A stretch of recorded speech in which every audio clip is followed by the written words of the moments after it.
So welcome everyone. Okay, welcome to another one of our my speaker business community call that we are running right now. And Alexandra, Elena, welcome. Great to have you, and more are joining us as we go. That's wonderful to have you.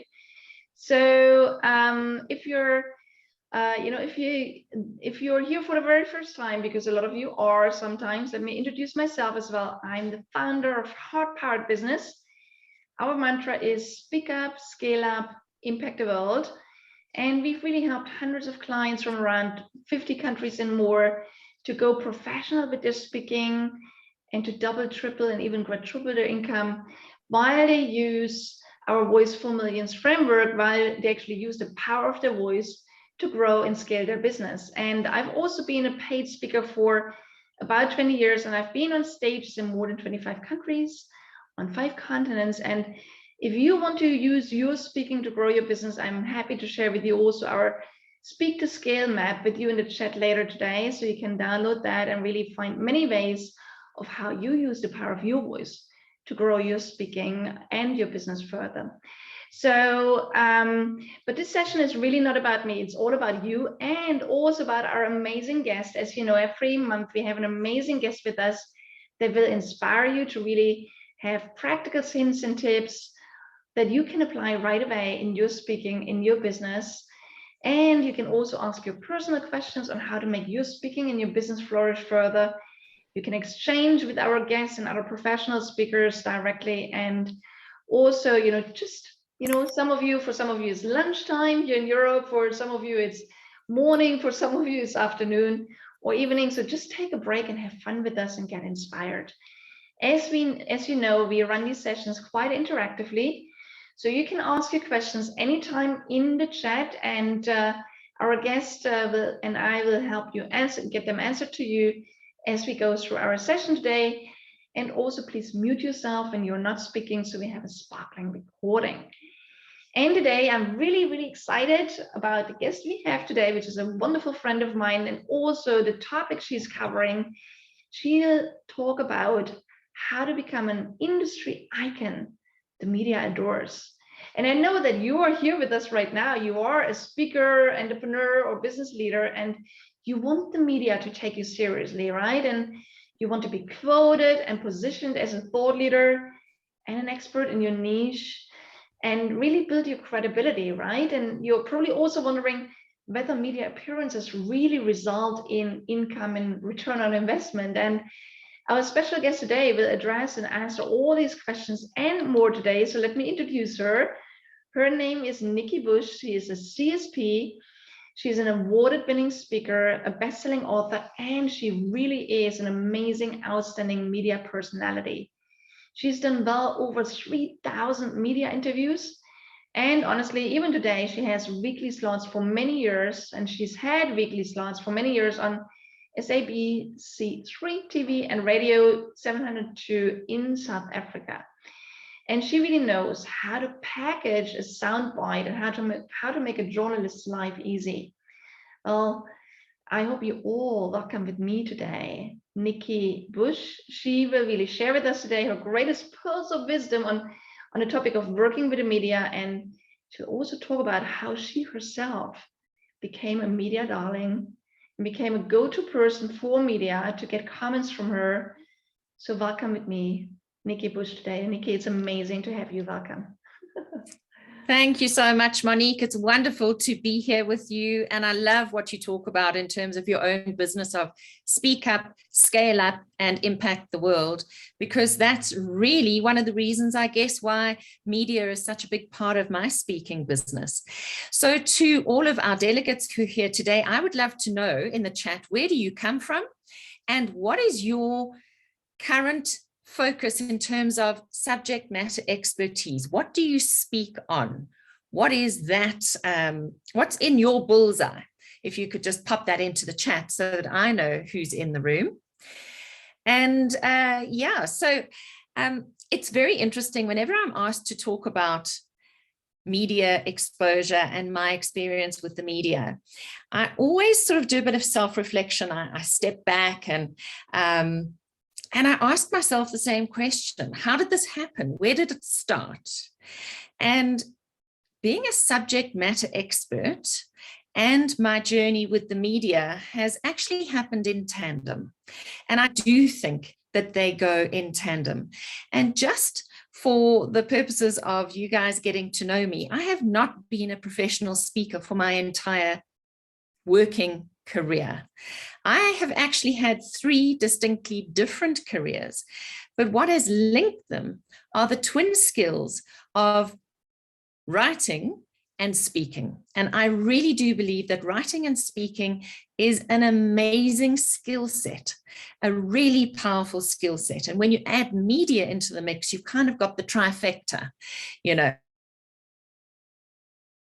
Right, so we've got Alexandra, who's from Poland, and her topic is relationships. And Christiane, get a grip on your IT, interesting. And then Monique, obviously, we know what you speak about, helping speakers to really become exponential. So yeah, fascinating how we're all completely different. So where did I start? 10 years in public relations and marketing. I guess that's not a bad background for a speaker to have. So in a way, what I did for 10 years was I put other people, my clients, in front of the media. And then suddenly I was the one in front of the media about 15 years later. And it's a very different place to be.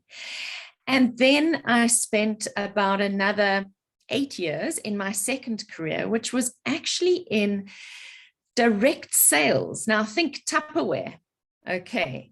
Think any kind of direct selling organization. I was actually in the field of educational games and toys. And that is when I fell into my passion, is what I would say. I fell into my passion.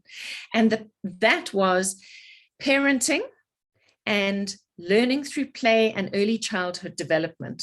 It was not what I studied, but really since about, I would say 1996, that has been such a field of expertise that I've grown over and over and over the years. So we've got Elena here, and she is speaking on inclusion and diversity, very big thing in the world today, mental load, financial engineering. Wow, that's quite a wide variety.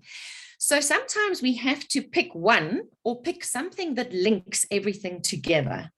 And so for a number of years, I specialized in the parenting niche, and I spoke at schools and I spoke for parent groups. I did a lot of public workshops. That's where I started as a speaker.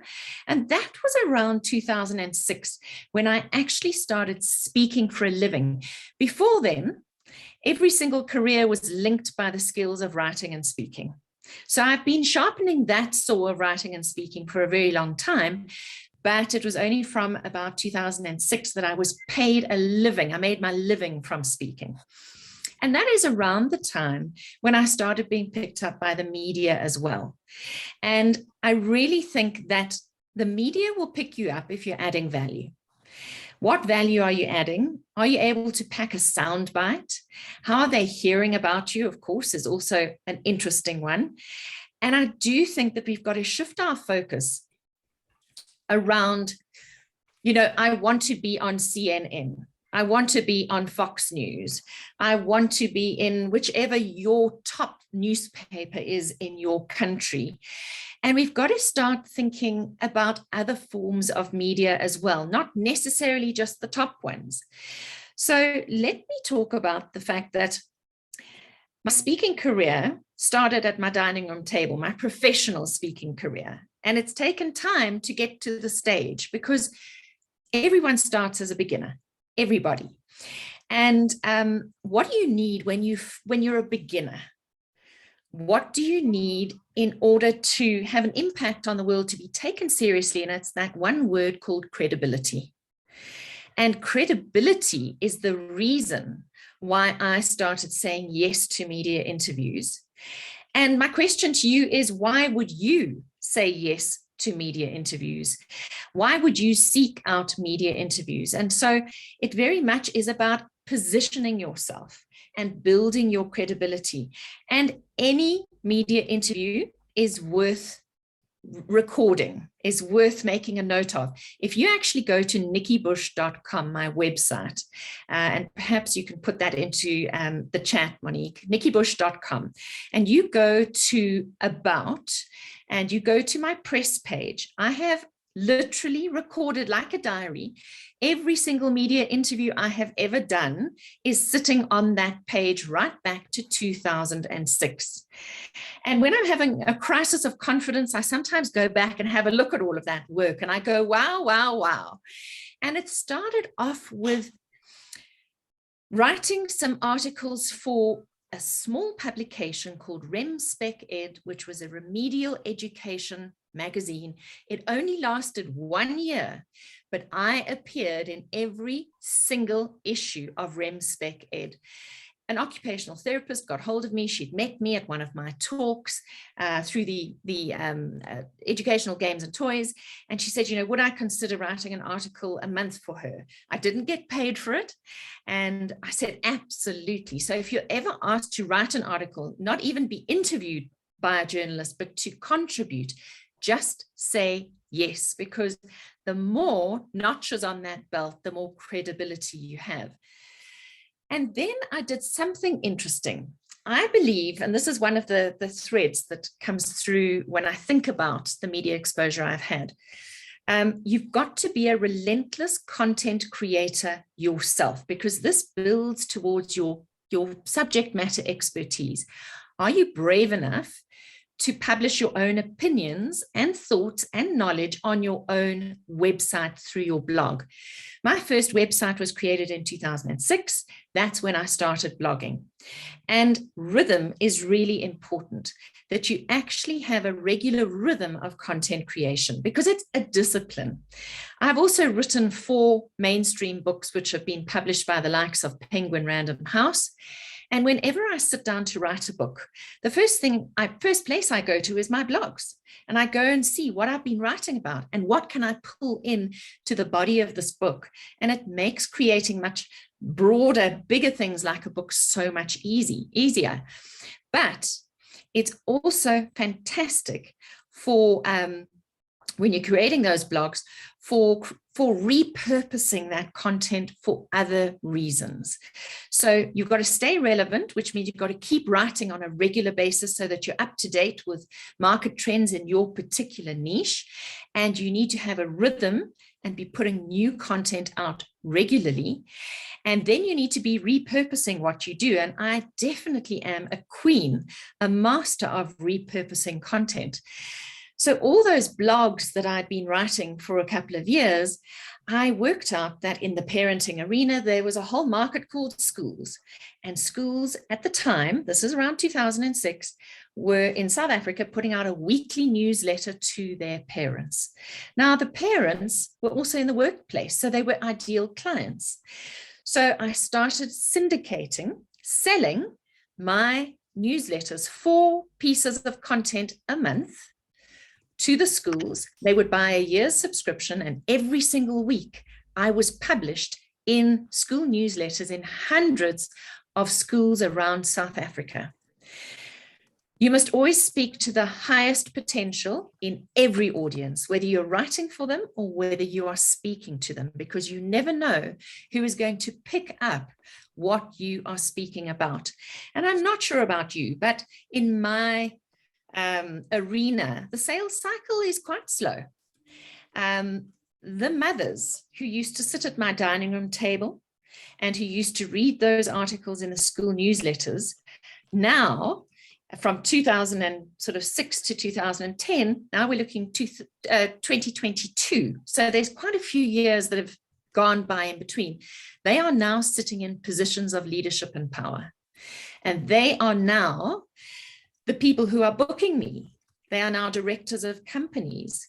They are owners of companies. Their children have, grown up, and they are now in a position to spend money on me as a speaker. Isn't that interesting? So my target market shifted from schools booking me and people paying for public workshops individually to corporations booking me. And I often get booked because somebody heard me on radio. And sometimes it's 6 months ago or it's 6 years ago. And they remember because now they've seen something on social media and they've connected it to an interview that I might have done that they heard me on. So never underestimate who is sitting in that audience. So how regular was my content creation? I would write a monthly newsletter to my database. I would write 4 articles for the schools. So that's 5, okay?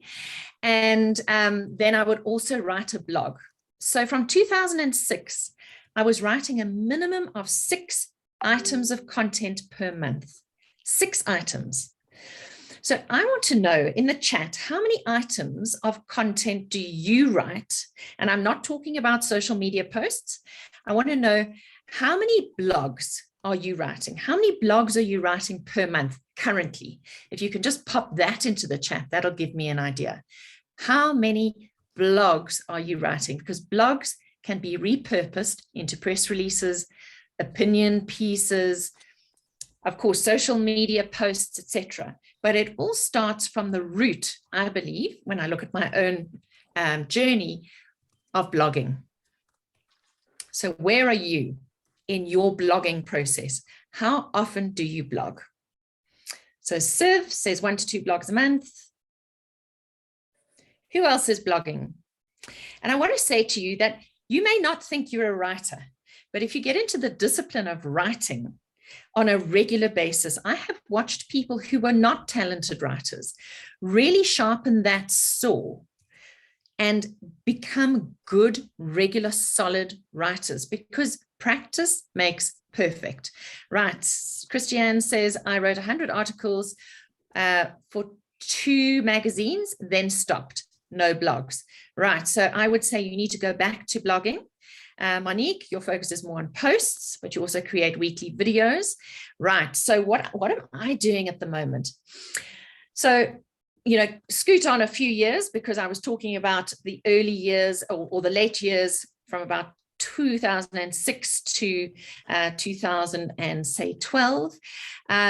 Then currently I am doing a newsletter that goes out on a Monday. So I'm talking about rhythm here, a newsletter for my database. In that newsletter is a YouTube video that I create. And all of that is linked to an extended blog. So 3 pieces of content are attached to my Monday newsletter. I do get bookings from those newsletters and the press is also watching. And so I repurpose some of those for media interviews as well. So for example, last night I was on radio talking about looking back to look forwards. So that was actually something that I created at the end of last year, looking back, reflecting on 2021 in order to look forwards to 2022. So that was an interview that I actually did last night. I was on TV this morning. I picked up this magazine on the weekend. It's an Afrikaans leading women's magazine in South Africa. And there's a feature article on me and my latest book.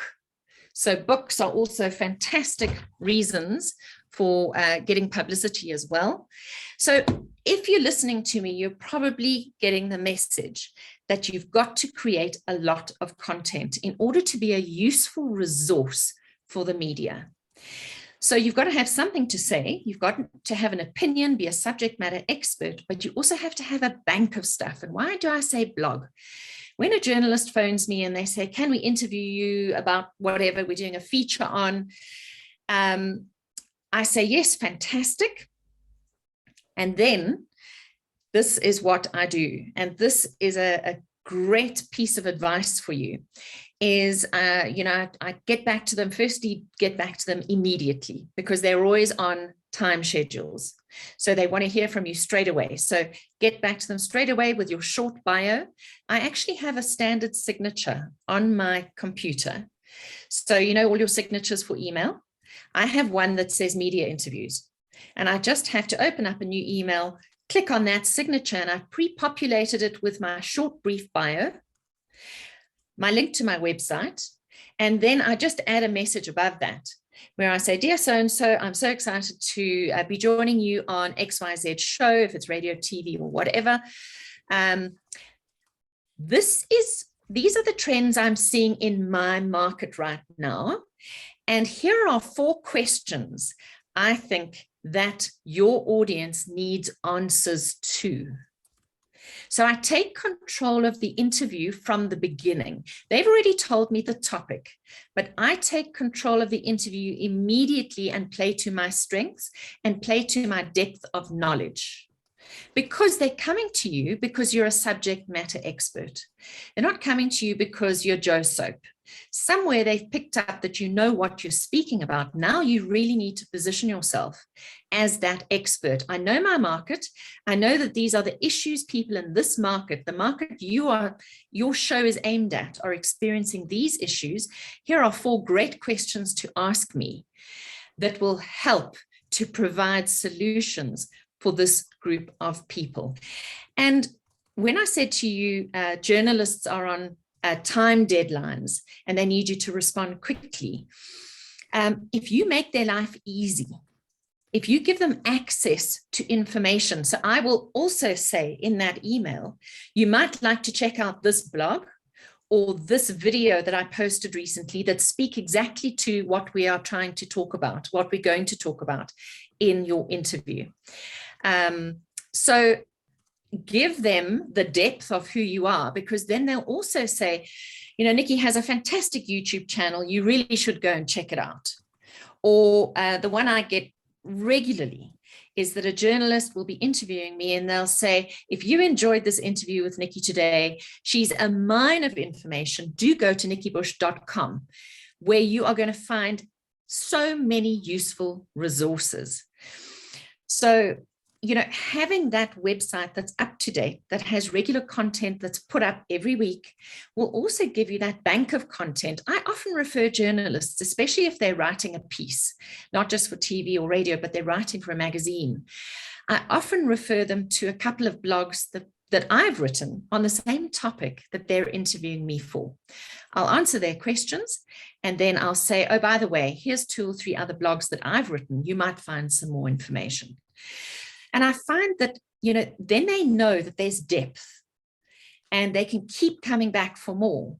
And they do, because when you are relevant and you add value, and when you keep producing new content, what actually happens is they come back for more. Or in my case, they know that I have so much content that they ask me to do weekly shows. Now, that is the absolute prize, is to be offered a weekly slot on a radio show or on a TV show, and I have both. I've been on the main talk radio station 702 in South Africa for, I don't know, 7, 8, 9 years with a weekly slot. For a few years, I was on for a whole hour on a Monday. To get an hour is an absolute gift. It's rare. You usually get 4 to 15 minutes, depending on how the show is structured. Television is usually very short. So radio, I've done hour-long shows weekly, and sometimes now I do weekend shows, and they're 20 minutes each. And for every one of those shows, I get to suggest what the editorial content is going to be. Can you see how valuable all my blogging is? I repurpose all my blogs into radio scripts, into TV scripts, into videos. And it just means I can write once, but I can repurpose a number of times.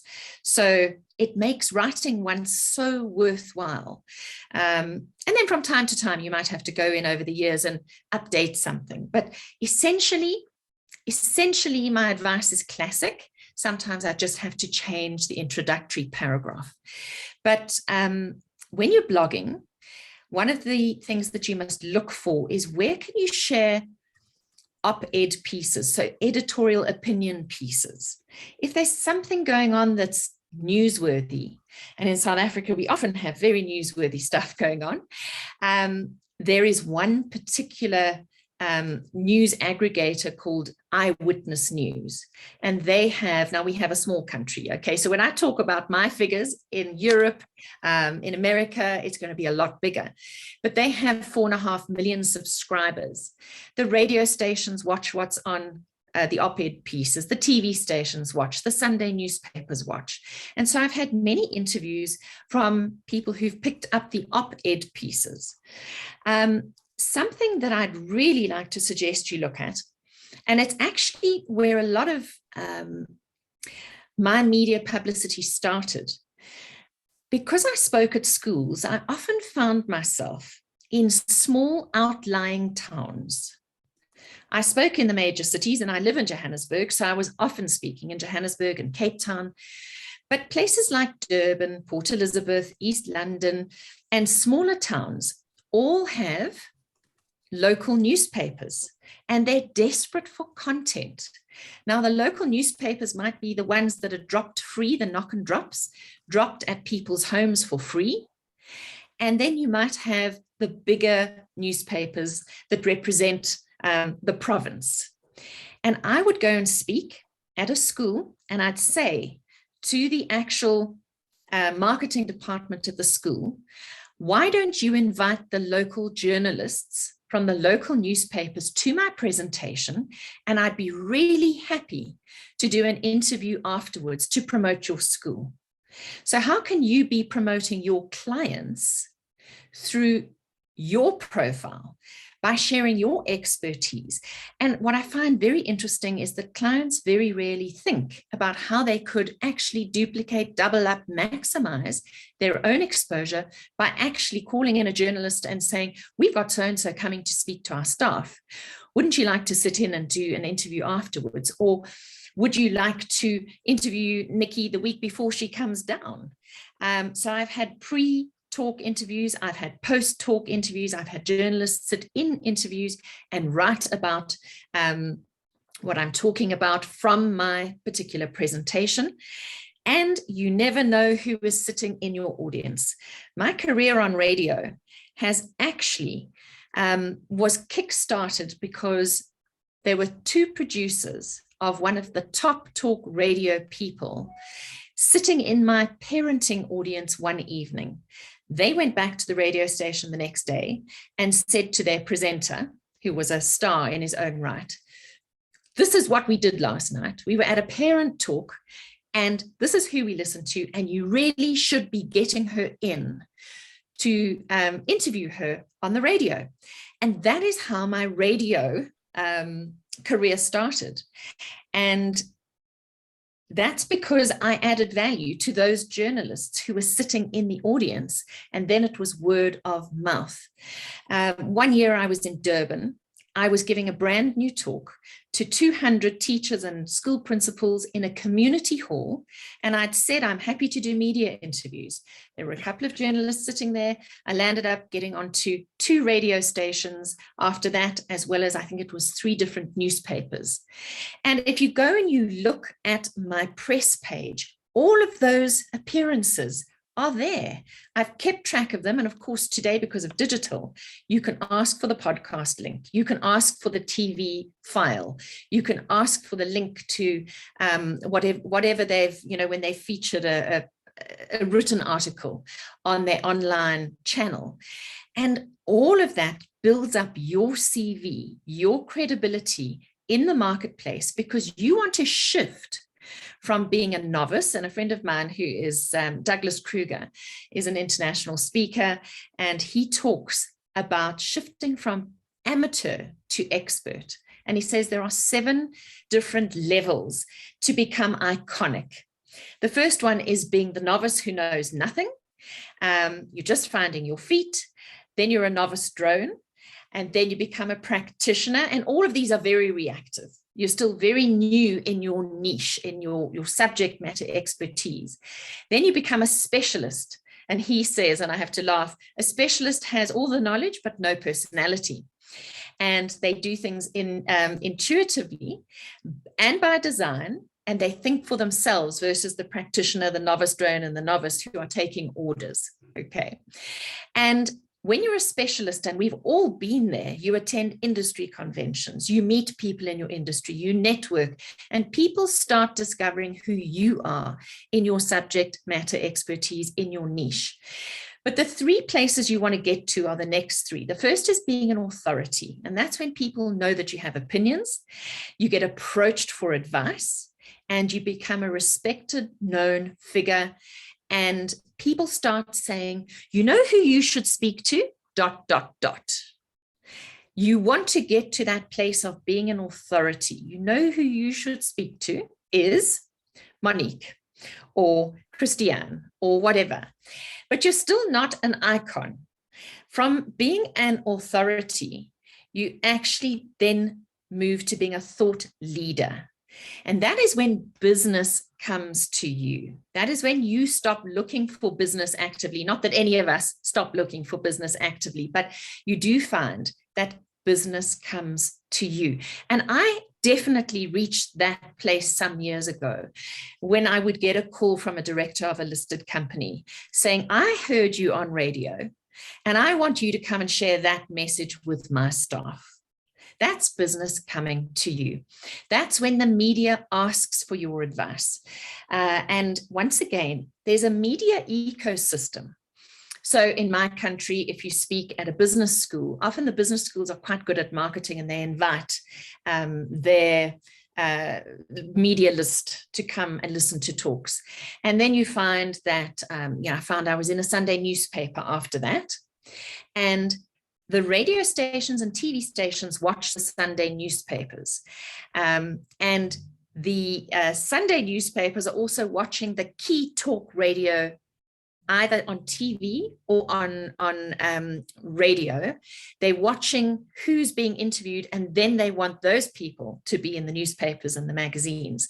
So there's this ecosystem. So I land up speaking at a business school, then being in a Sunday paper, and from the Sunday paper, I get a call from a radio station, and that's how I started this 1 hour weekly on a Monday with the top journalist on that radio station, because they had read about me in the Sunday Times, actually it was the City Press at the time.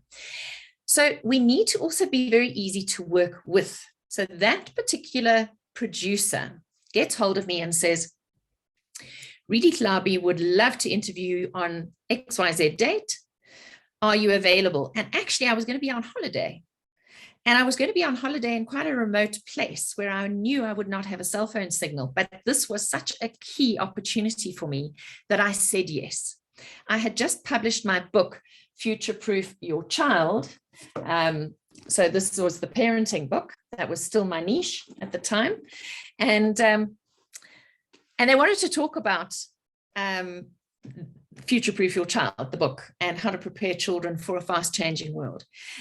I said, look, I will go to a local hotel. I will organize a landline. And I did. And I promised the hotel that I would mention them by name, that they had given me this hospitality. 20 minutes into the interview, we come to the end of the interview slot, which was by the time we got to the news. And the producer comes back on and she says, Nikki, Reedy is loving this interview so much. She'd love to continue for another half an hour. Can you stay? Well, of course I'm going to stay. So I stayed for the other half an hour. And then she comes on, she phones me afterwards and she says, Reedy loved that so much. She wants to know if you'd be prepared to do this on a weekly basis. I mean, that was gold. That is absolute gold for a speaker. So there I am, and I did mention the hotel as well, with many thanks to the hotel for making it possible for me. And so you have to be easy to work with. You have to be timeous. You have to be available. You have to be able to pack a sound bite.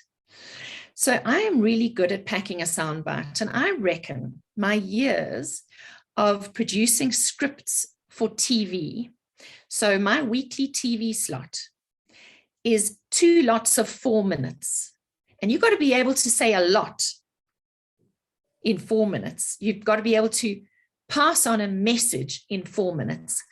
So there is a formula that I use. And this is what you can do too.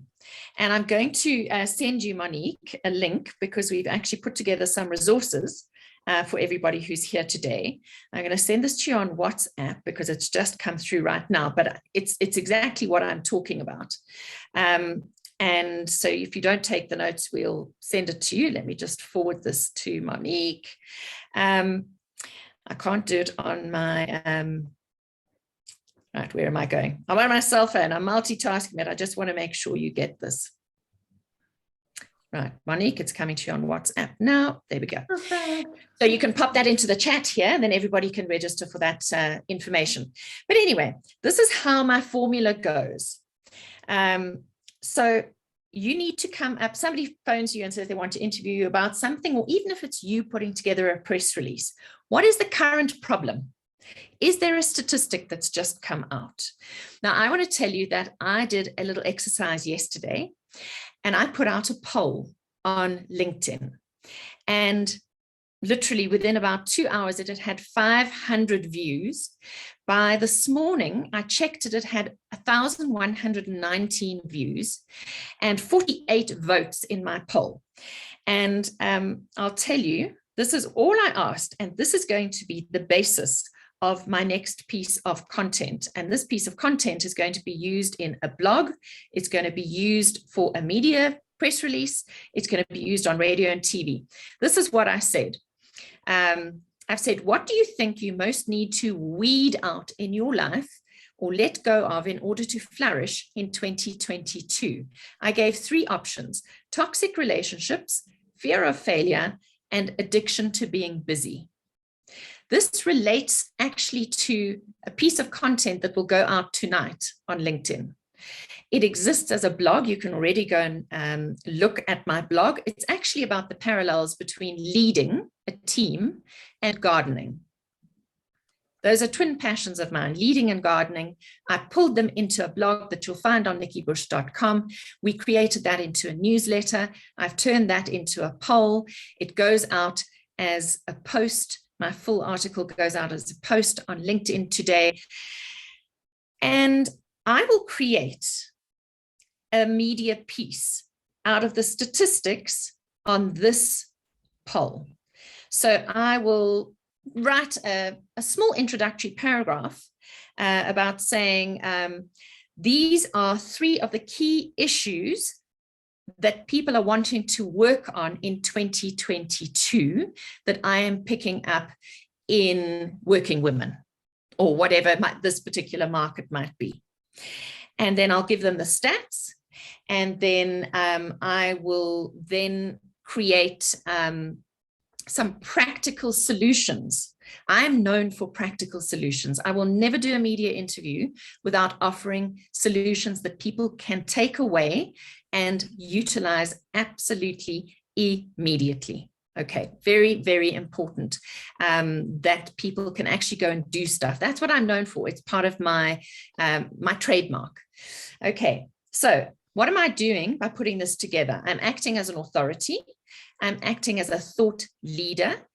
And then that 7th place that I haven't spoken to you about in terms of those 7 stages of going from amateur to expert is that you become a legend or an icon in your own industry. This is when you have prolonged excellence, when you are the name in your industry.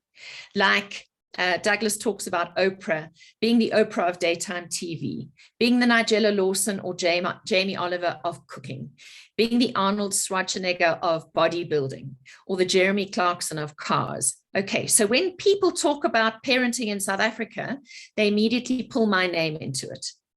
Now, interestingly, I niched myself for about 12 years as the creative parenting expert.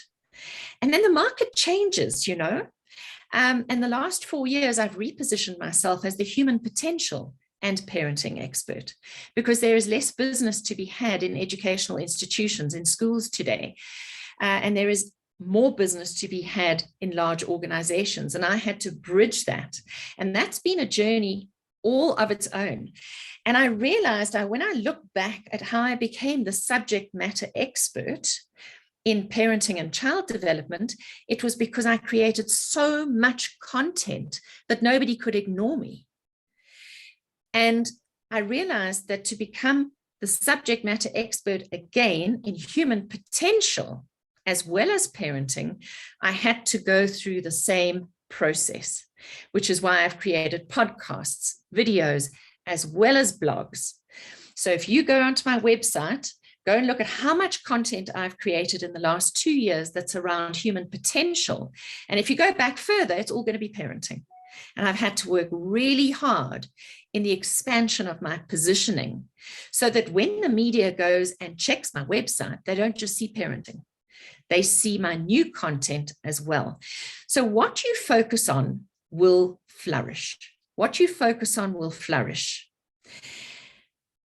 If you don't focus on anything, nobody's going to know what to interview you about.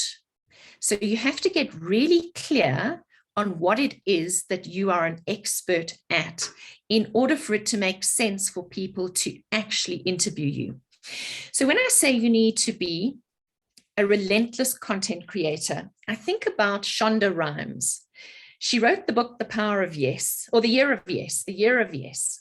Now, Shonda Rhimes is the name behind, she's the producer of shows like Grey's Anatomy and The Fixer, all those blockbuster series that we have been seeing over the years. And she talks about laying track. She says if she doesn't write a new show, nobody in the studio has any work. So she's constantly got to be writing new content so that her business can perpetuate and move forward in time, and that all the people that she employs actually have work. But it starts with her as the content creator. So I love that analogy. How are you laying track? How are you laying track? And that is a question. And I want you to go home today and do an audit of your own content and ask yourself, how often am I blogging? How often do I send a mailer out to my database? How many media interviews have I done? How many do I want to do? And really, if you have done media interviews, go and create a place on your website where you can record all of those, where there's links to all of them, because that's part of your credibility. So it's super, super important that you get into a rhythm. And I really pushed myself in June last year to go from 1 newsletter a month to 2 a week. That meant I was sending out 8 newsletters a month. Monday, Friday, Monday, Friday, Monday, Friday. And why did I do that? Because it was the discipline of creating new content in my expanded niche. That's what it was. So that is my absolute truth as to how I've become the subject matter expert, the thought leader, the icon in my industry, is because people can't ignore me because I create so much darn content. Add to that the media, and it creates this wonderful kind of garden. But don't forget the small guys. Don't forget the small local media radio stations, the local TV stations. Don't think they're too small for you. Any publicity is good publicity. And I hope you've noted that I try and take control of the direction of the interview so that it plays to my strengths, it plays to my knowledge. So always have an idea of the direction you want to take, even if they ask you a question that is different to where you want to go. You can say, now that is a really interesting question. When I think of that, it leads me to, and then you talk about your expertise. Okay, so you link the question to what you're good at. And if you're asked a question you really don't know how to answer, you can actually say, look, I actually don't have an answer to that question, but it's quite closely aligned to this. And then you find a way to join the dots, playing right into your expertise. And I want you to think about where you're going to send them when the journalist says, where can our listeners or our viewers find more information? You've got to have this ready. It must roll off your tongue. And I want you to think really carefully about it. There's nothing worse than you're driving along in your car listening to a radio interview, and the interviewer says to the interviewee, where can people find out more? They give you their LinkedIn address, they give you their Facebook address, they give you their Instagram address, they give you that. You can't remember that. You don't have a pen and paper handy. Now, I had a very long website address at one stage because my business was called the Bright Ideas Outfit. And I realized when I did a Google search that people were not looking for me through my website address. They just Googled my name, Nikki Bush. And it took me years to come to terms with the fact that I needed to change my website address to my name. Because you need to become a brand of one, a thought leader in your own right, even if you have a business. It really works to be able to just say, just visit nikkibush.com. I don't even give them my social media handles. I just say, go to nikkibush.com. My social media handles are there. My blogs are there. My podcasts are there. The links to my YouTube channels are there. Everything is there. And it just rolls off my tongue. And it was so much easier for people to remember than the Bright Ideas Outfit, which was just even difficult for me to type in. So sometimes you have to think about how usable is what you are putting out there. You've got to make it usable. So you need to lay track, you need to make it useful, you need to be findable, and look for things like industry newsletters that go out. How can you contribute to those industry newsletters or the industry publications that play to your strengths? Can you get yourself interviewed by them? Can you contribute? Once you know you've got this vast crucible of content that sits on the back of your website, you can repurpose any of those things and become a monthly contributor or a weekly contributor to people who have got either digital publications or print publications or newspapers, TV, radio. Why not hunt down podcasts? Podcasters are always looking for guests. Now, for me, being on somebody's podcast classifies as a media interview today. And if you're in a network of speakers, why don't you agree? Get 5 of you together who have podcast channels and agree to interview each other.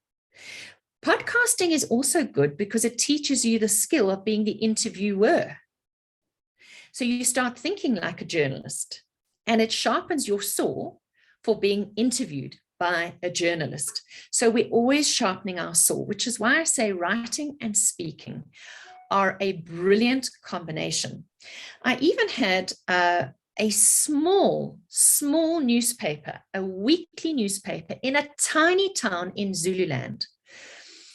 This was a journalist who was a mother at a school, and she saw my weekly articles going out in the newsletters. And she contacted me after a couple of years and said, I've just loved reading your articles. We have a women's page weekly in our local newspaper. Would you mind if we reprinted your school articles in our newspaper? And I said, with absolute pleasure.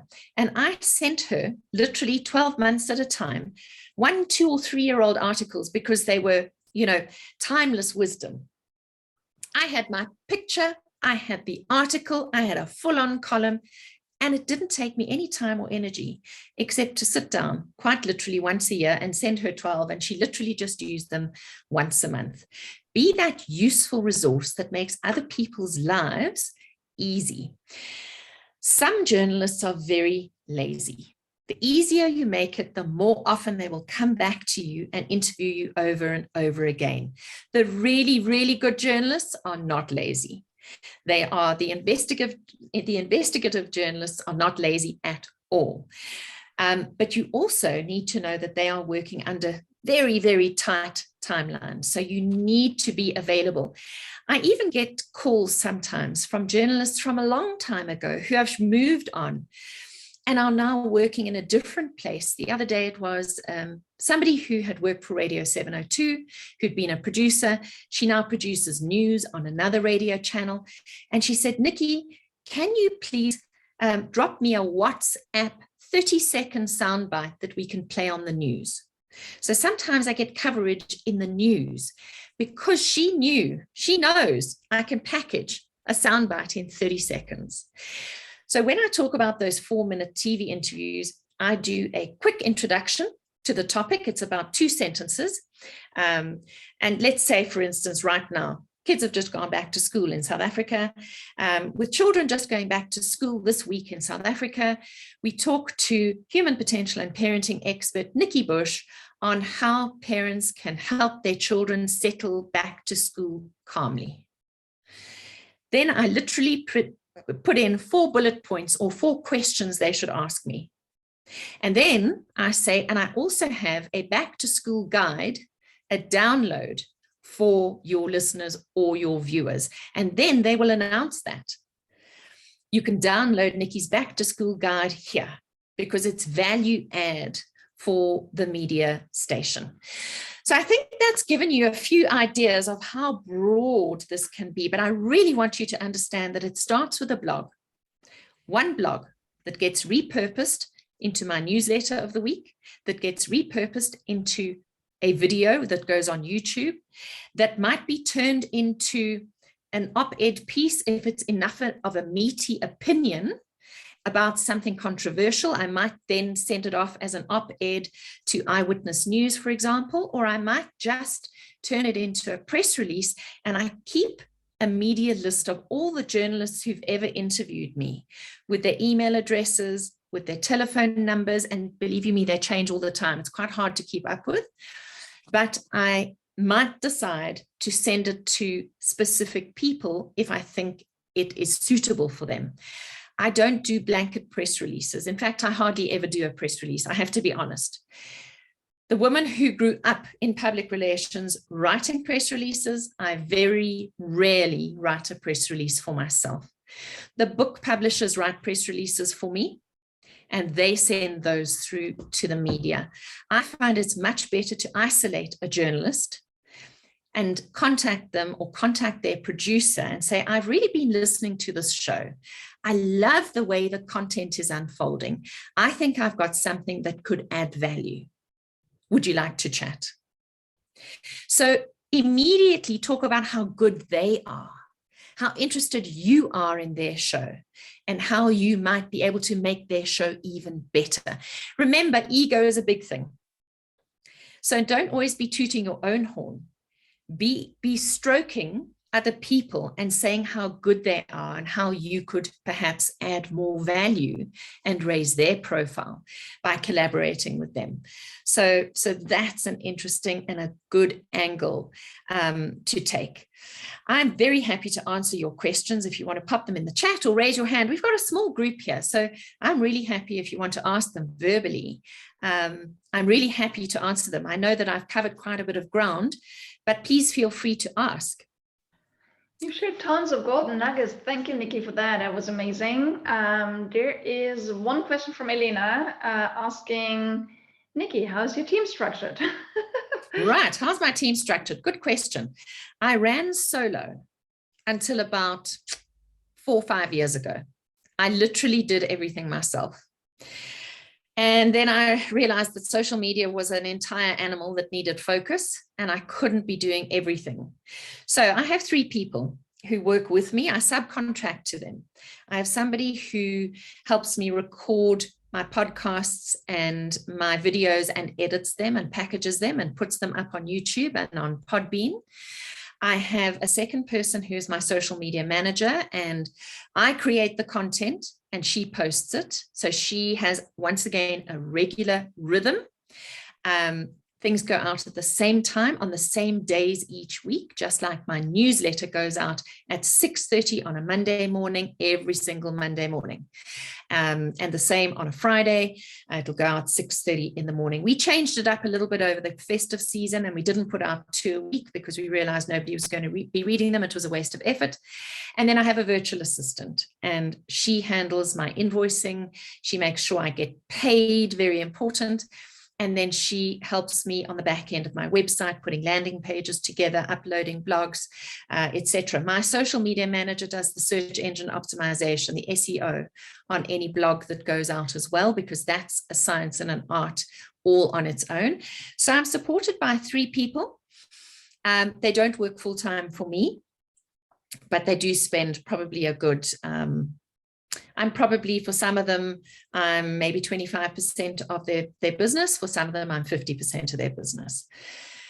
So I don't know these days if we need to employ people full time in our businesses. We are living in a very distributed economy where we can actually employ people from wherever, which is quite nice. But at the end of the day, you need to choose your subject matter expertise. And just like a chef who cooks savory dishes has to have 99 ways with chicken. They're always serving chicken on the menu, but they've got to have 99 different ways of doing chicken. If you are, whether, we've had some expertise here that is so different to mine. I'm parenting. I'm human potential. I've got to have 99 ways of saying the same thing over and over again. You're still saying the same thing, but your creative side has to find 99 ways of saying it differently. And that could be a one-liner. I have some great one-liners for social media and kids: one mind, one body, one reputation. That is digital safety mantra. I can do an entire talk around that. I can write 10 articles about that. I can do 10 different media interviews coming from feeding off that one soundbite. I ultimately want to leave my audience with that soundbite. I also want to leave them with my website address, and I want to leave them with a social media, a family media management strategy, which is free on my website. Because when they go to my website, I want to capture that email address and add to my database. My gold is my database. That's what I own. You do not own your social media followers. So you best be driving traffic somewhere to sign up to your database. Right, let's see. How to quantify the content. Exactly. Written number of words or spoken time frame. Well, if you're in the media, if you're being interviewed by the media, they will determine the time frame, whether it's a 4-minute interview, a 20-minute interview, or a 1-hour interview. And you need to know that up front so that you know how much you need to prepare in your head. And you must always be looking at the clock while you're being interviewed live, particularly, or even if it's a pre-record. You've got to be looking at the clock. If you know you've got 4 minutes, 4 minutes means a very brief introduction. So that's why I'm saying find a stat, or say this is the biggest issue that people I speak to are experiencing right now. And it can only be one thing.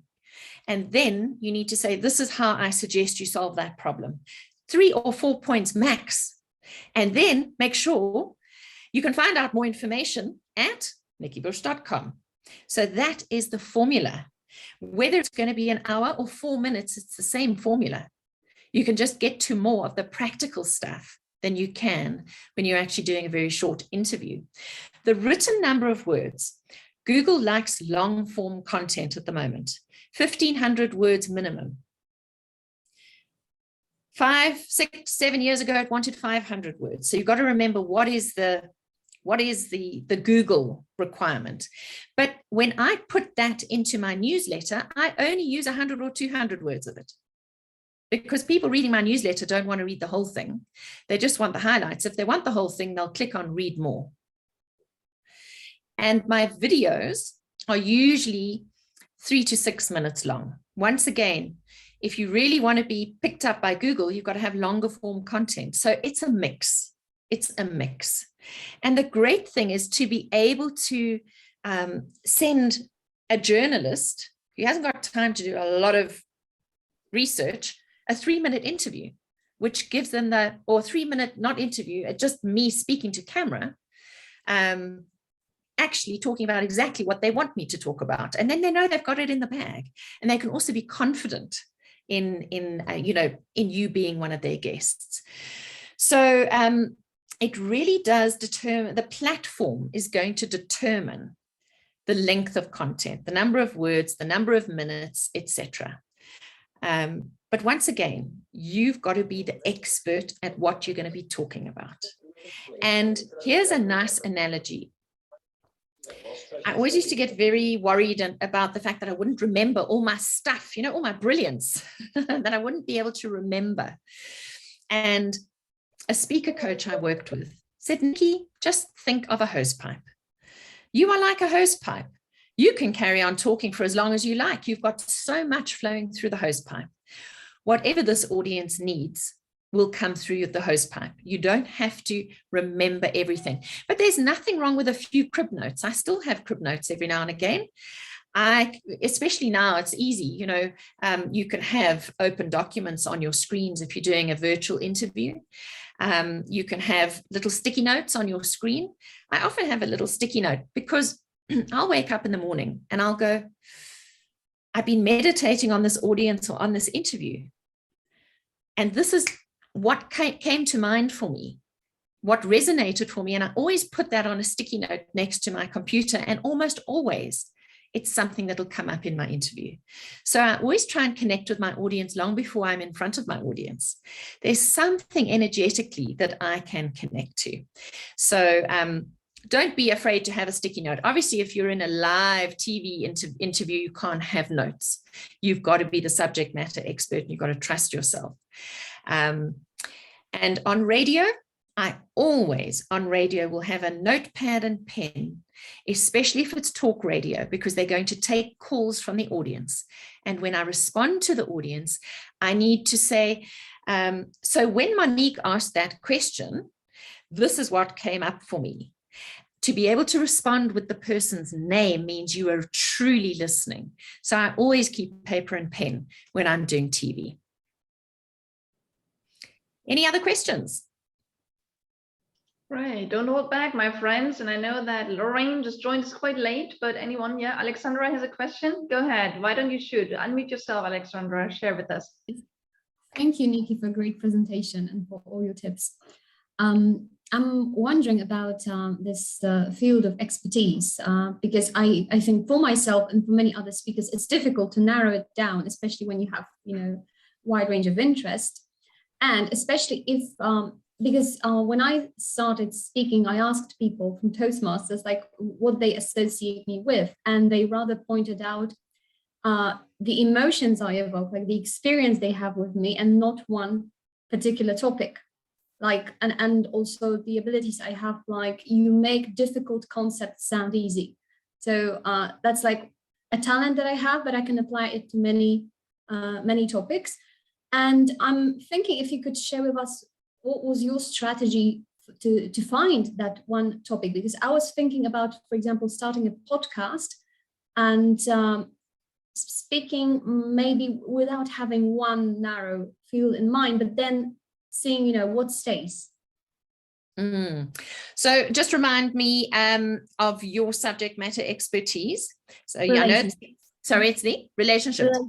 Yeah. Okay, and relationships are really complex, and relationships is such a broad field, and it's wonderful for people to be able to say they love the fact that you can get into the emotions and you can make really difficult stuff accessible. That's actually the key to my success, is I can take really complex, difficult topics, whether it's parenting, child development, tech and kids, death and loss, grief, preparing for what if moments, disruption. They're all difficult topics, but my trademark is that I can make the complex accessible, and there's always a practical takeaway. So yes, that can be part of the thread that goes through everything, but relationships is actually quite a nice one. Because you could say do a blog series on parent-child relationships. You could do a blog series on romantic relationships. So you could say go each month, you could maybe take a different category within relationships and create a bank of content. And so you will be building up each week. One, it's children and parents. One, it's romantic relationships. One, it's something else, work relationships. It's a lovely one to be able to split and divide. And then you'll find when you've written enough, you will have enough for a book. You will so have enough for a book. And it also means that when the media phones you, because you're the relationship expert, you can say, so what are we talking about today? Children and their parents, romantic relationships, or relationships in the workplace? And it doesn't matter which they choose, because you've got something for everyone. And I think it's quite a nice thing to actually start siloing your thinking a little bit into some very specific areas of relationships, because then you become the subject matter expert in those areas. And the fact that you can actually delve into the emotional side of things and be practical is just part of your trademark. That's not your brand. It is your brand. It's not your topic. Your topic is your topic. Your brand is the fact that you're able to do what you do. That's your USP. There's lots of people who speak on relationships. What makes you different? And I think that that's a key question to ask yourself. What sets you apart from the other people who do what you do? Mm. Good to go and meditate on that. And if you already have like 3 ideas, 3 different like section of working with relationship, like isolation, especially these days, and fears, because I'm also a coach, would you launch everything at once, or would you just, do it one by one and see what sticks? Well, I think you can do them all at once. Like I said, you could do a different one each week, a different focus each week. Mm-hmm. If those things are part of your basket of offerings, you want them to be out there, and also, responding to what's going on out there. I changed the kind of content I was putting out enormously during COVID. So I was also, from the parenting and the work from home perspective, I've become a disruption expert through COVID. I pull the human potential and I pull the parenting in, but I write an enormous amount about disruption and coping with disruption and grief and loss and isolation from my subject matter expertise. Because it's what's most relevant at the moment, right? Because it's most relevant at the moment. And so the media knew that they could call me and I'd have a solution for them. So how can parents cope better in lockdown with their children? How can we help children cope better in lockdown? How do we help those people who are working from home at this time to be more productive at work, which also means coping with your children? What I did was I wrote a white paper in April. So the lockdown in South Africa kicked in March.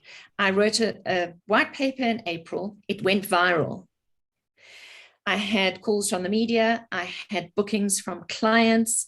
And then Penguin, I sent them an email and I said, my white paper, which was called Keep Your Business Running, and it was addressing the work from home scenario with parents. And I said, it's doing really well. Just letting you know, in case it's something that you might want to look at for a book. This is the result. It's just one chapter in this book, but it opened the door to a book deal. And also, I think what you also said is you've been a parenting expert and you're still established as one. And then also you also talk about human potential, because you wanted to step more into, doing work with corporates and businesses. So the same for you, Alexandra. What would help you to answer these questions, like what topics do I want to focus on and what order do I bring them into the market and draw media attention? The question is also like, who are the people you'd love to get in touch with? Who are the people you love to connect with? Who are the people you'd love to serve? And then, focus on topics around those. Like for Nikki, it was beautiful. Nikki, it was parenting, and it was actually still, supporting businesses. So people working from home, being parents, is then a powerful combination of your 2 niches that makes you even more niche and more, attractive in what you have to share. Yeah, in a way, I've started saying, how can I make your business more profitable? Can I help you manage your work from home staff better? Because it's going to make you more profitable, because it's right now, it's like one of the biggest risk factors to a business is that. So I took a business angle to a relationship thing. So mine really turned into, from parenting kids, how do you parent yourself? How do you parent your staff? Which is actually about leading your staff and self-leadership as an adult And then once again, the parenting at home. For me, I found a way to connect the dots Yes. Into leadership, because leadership pays. So I want to say to you, who's going to pay you for what you do? Those are the people you want to get in front of, either in TV, radio, the media, digital, LinkedIn, whatever it is get in front of your ideal audience. And I said to you that I used to make a lot of money on public workshops. That's not where I'm making money now. I'm making money on corporate bookings where there are 100 to 6,000 people in an audience online. So follow the money. That's probably a good place to focus. And also, as what Nikki did is, as you said, you started from where you were known for already, and then you kind of build a bridge from that topic into, reaching others and then your new target audience. So it's beautiful. And I think maybe, Monique, one last thing is people love personal stories. You can be a subject matter expert, and you can go and look at your subject matter and find it all over Google. What makes you different? Your personal stories bring a personal flavor, and then it doesn't sound like a textbook. So you need to have lovely stories, either that you pull through from your clients or that you pull through your own life experience. And I have to tell you that my career has expanded and broadened. My subject matter expertise has broadened with my life experience. So it was very much parent focused when my kids were in, different ages and stages. My kids are now in their 20s. And now I'm focusing on things like millennials in the workplace and how to manage your millennials better in the workplace, as well as managing parents who are working from home.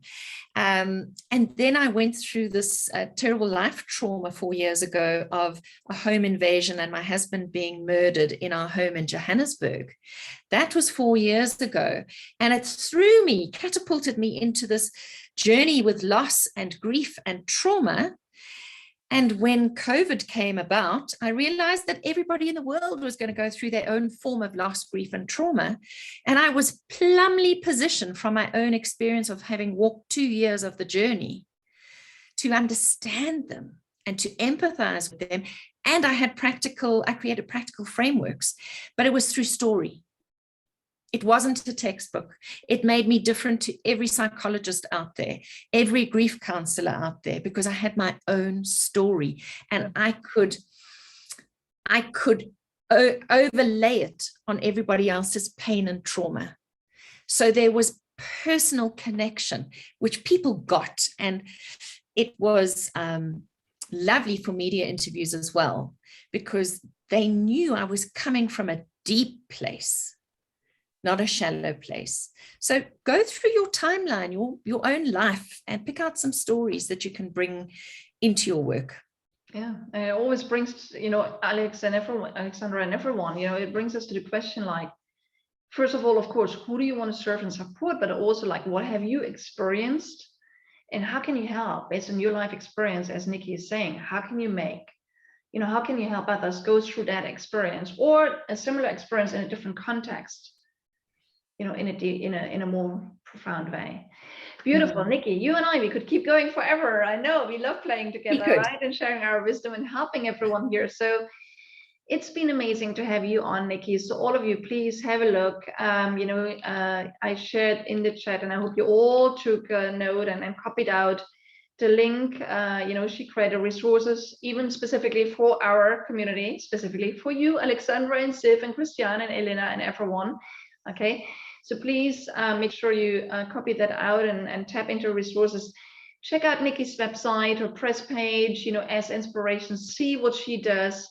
And again, learn from her. And I also invite you all connect with Nikki. She's an amazing lady. Definitely, someone to learn from and connect with in a greater way.